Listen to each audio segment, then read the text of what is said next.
Good morning students. मैं doctor कविता सानी from government girls college Chomu.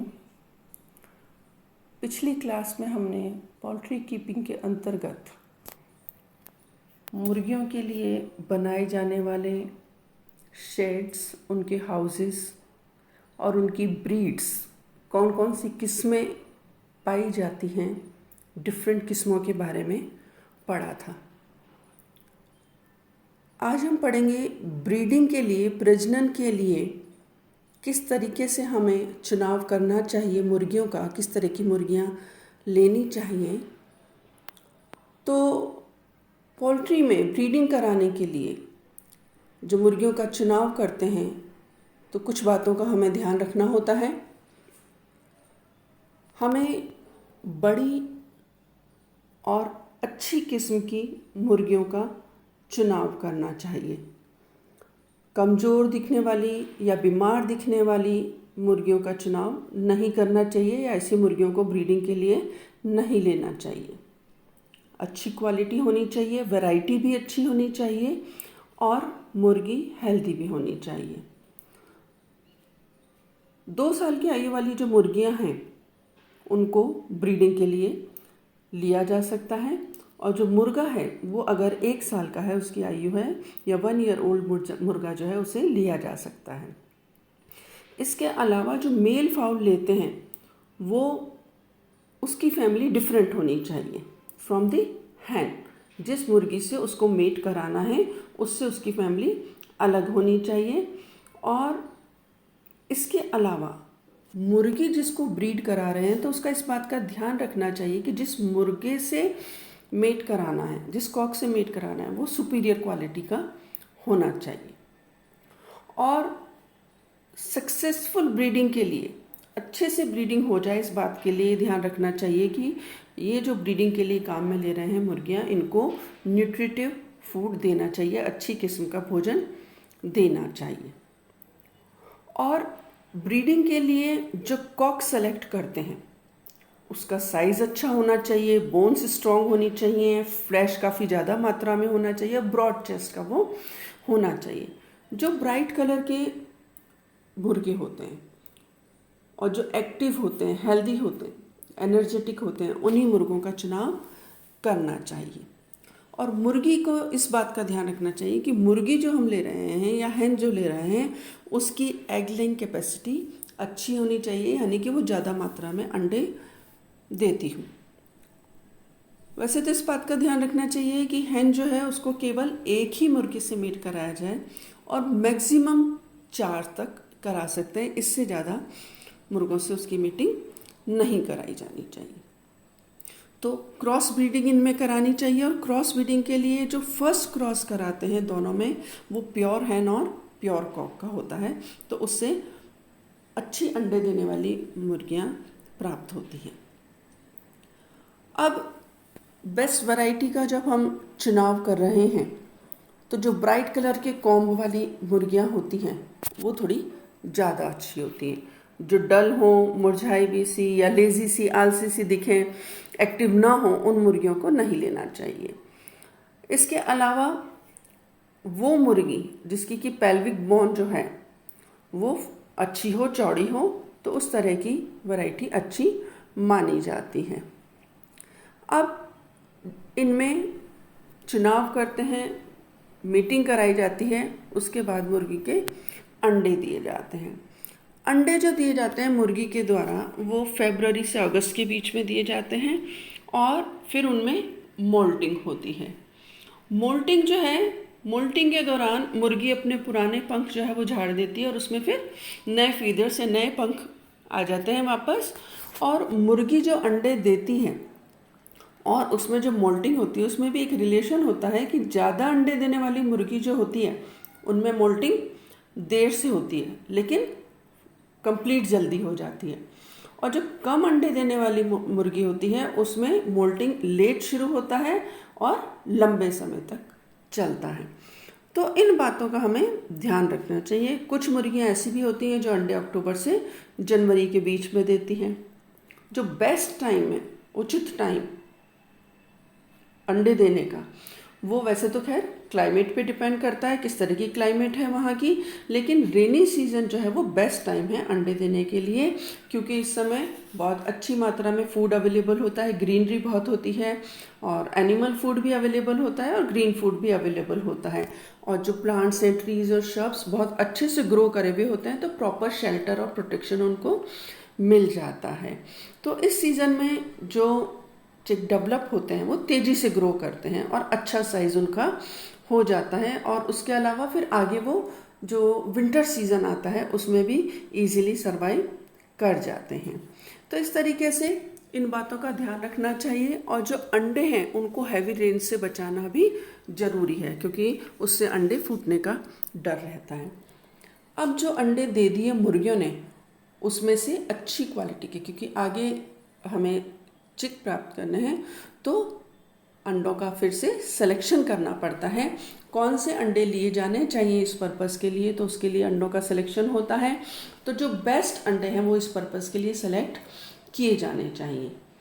तो अगर गर्मियों का टाइम है, गर्म सीज़न है, तो अंडे ज़्यादा पुराने नहीं लेने चाहिए, केवल 3 से 5 दिन पुराने अंडों का ही सिलेक्शन करना चाहिए इस पर्पज़ के लिए। और अगर विंटर्स हैं या ठंडा मौसम है तो 7 से 10 दिन पुराने अंडे तक लिए जा सकते हैं। बहुत ज़्यादा छोटे या बहुत ज़्यादा बड़े अंडों का चुनाव इस पर्पज़ के लिए नहीं करना चाहिए। ऑर्डिनरी साइज़ के जो अंडे हैं और जिनकी स्मूथ सरफेस होती है, उनको हैचिंग के लिए हम सेलेक्ट कर सकते हैं, जिससे कि फिर चूज़ा निकालने के लिए उनको उपयोग में ले सकते हैं। तो इस पर्पज़ के लिए अगर अंडों को हम रख रहे हैं इस पर्पज़ के लिए आगे कि उनमें से चूज़े निकलें, तो उसके लिए अंडों को ट्रीट करना पड़ता है। तो वो ट्रीटमेंट के दौरान इन अंडों को मुर्गियों के नीचे रखा जाता है। मुर्गी अंडे सेती है, आपने सुना है ना, तो उनको उसके लिए ताकि वार्मथ मिले प्रॉपर, तो टूटे हुए अंडे उसमें से हटा दिए जाते हैं और बाकी के अंडों को धोकर अच्छे से ड्राई कर लिया जाता है, और जिस अर्दन पॉट में रखते हैं या घोंसले में जहाँ पर रखते हैं उसको चेंज कर देना चाहिए। और जो पानी हम यूज़ करते हैं इन अंडों को वॉश करने के लिए, उसका भी टेम्परेचर बहुत ज़्यादा नहीं होना चाहिए। तो जो अंडे फर्टाइल हों उन्हीं को लेना चाहिए, जो अंडे फर्टाइल नहीं हैं उनको इस पर्पज़ के लिए या चूज़े निकालने के लिए आगे नहीं रखना चाहिए। और इनको टेस्ट करने के लिए कार्डबोर्ड में होल करके या छेद करके हम उन अंडों को चेक कर सकते हैं।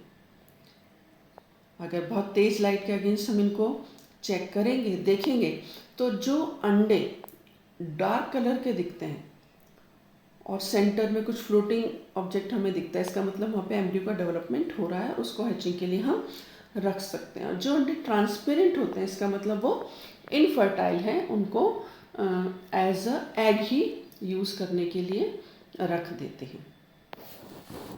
और चूज़ा जो बाहर निकलता है, जब प्रॉपर टेम्परेचर मेंटेन किया जाए, फेवरेबल कंडीशंस हो, तो 21 दिन में चूज़ा बन के तैयार हो जाता है।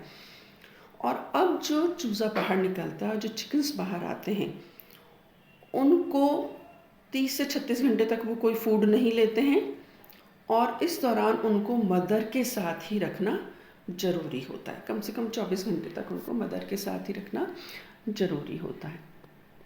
अब ये जब हैचिंग हुई है, चूज़े बाहर निकले हैं, तो उस समय भी हमें कुछ सावधानियां रखनी पड़ती हैं।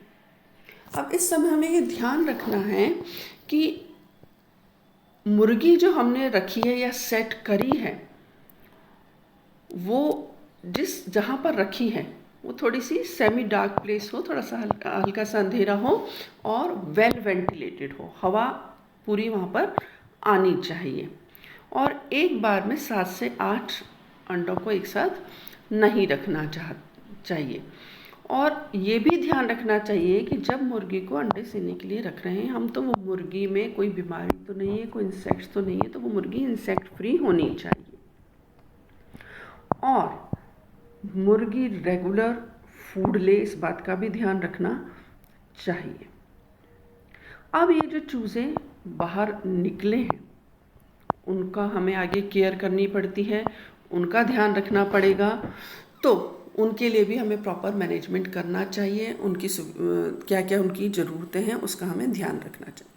अब 36 घंटे तक तो वो कोई भोजन लेते नहीं। अब 36 घंटे बाद हैचिंग के जो चिकन है या जो चूज़े हैं उनको नेस्ट से बाहर निकाल लेते हैं और एक साफ बॉक्स में रख देते हैं, जिसका फ्लोर जो है या फर्श भी क्लीन हो, साफ हो और ड्राई हो, और थोड़ी सी वार्मथ वहाँ पर रहे। साथ ही जो मदर है इनकी, उसको न्यूट्रिटिव फूड या पोषक खाना हमें देना होता है, जिसको भी हम इसके साथ ही चिक के साथ ही उस बॉक्स में रख देते हैं। और ये जो चूज़े हैं उनको हर एक 2 घंटे बाद फूड देना होता है, थोड़ी थोड़ी क्वांटिटीज़ में, थोड़ा थोड़ा फूड हर 2 घंटे बाद उनको देना होता है। और 3 दिन तक जो भोजन दिया जाना चाहिए उनको, या जो बेस्ट फूड है उसमें क्या है कि जो ब्रेड के टुकड़े हैं उनको दूध में गीला करके, मॉइस्ट करके वो दे सकते हैं, ओट मील दे सकते हैं, और इसके अलावा जो ब्रोकन व्हीट है, छोटे छोटे टुकड़े गेहूं के दाने के, वो उनको दिए जा सकते हैं। और 45 दिन तक इन चूज़ों को दिन में 6 बार फीड कराना चाहिए। यानी 45 दिन के जब तक ये होते हैं तब तक इनको दिन में 6 बार फूड देना ज़रूरी है, और 45 दिन के बाद फिर उनको 4 टाइम्स फूड रोज का दे सकते हैं। और पहला इस बात का भी ध्यान रखना चाहिए कि जो पहली फीड हम दे रहे हैं उनको, वो सनराइज के टाइम पे हो, और जो लास्ट फीड है वो सनसेट के टाइम पे हो। इसके अलावा फाइनली चॉप अनियन और गार्लिक भी दे सकते हैं उनको हफ्ते में 2 बार। और अर्थवर्म, छोटे छोटे अर्थवर्म या वाइट एंट हैं, वो भी दिए जाने चाहिए, क्योंकि उनको बहुत अच्छे से ये पसंद करते हैं और खा लेते हैं, और उनके लिए ये न्यूट्रिटिव भी होते हैं।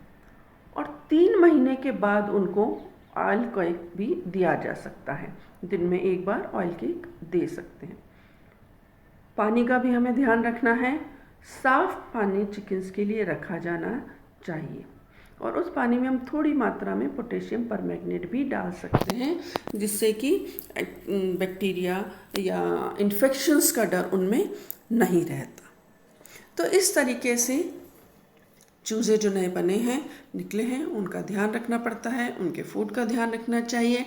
और ये स्टैंडर्ड फूड है, उसके लिए चिकन के लिए वो भी तैयार किया जा सकता है, जिसमें कि ब्रोकन व्हीट, मेज़ और राइस ले सकते हैं, बाजरा और चूरा, बोन्स का चूरा मिलाकर उनके लिए स्टैंडर्ड फूड तैयार किया जा सकता है। और जब वो 6 महीने के हो जाते हैं तो उसके बाद दिन में 3 बार भोजन देना उनके लिए सफिशिएंट है, उनको देना चाहिए, जिसमें कि ग्रेन्स दिए जा सकते हैं, ग्रीन फूड दे सकते हैं, और उनको मॉइस्ट करके और मैश करके फूड वो दिए जाना चाहिए।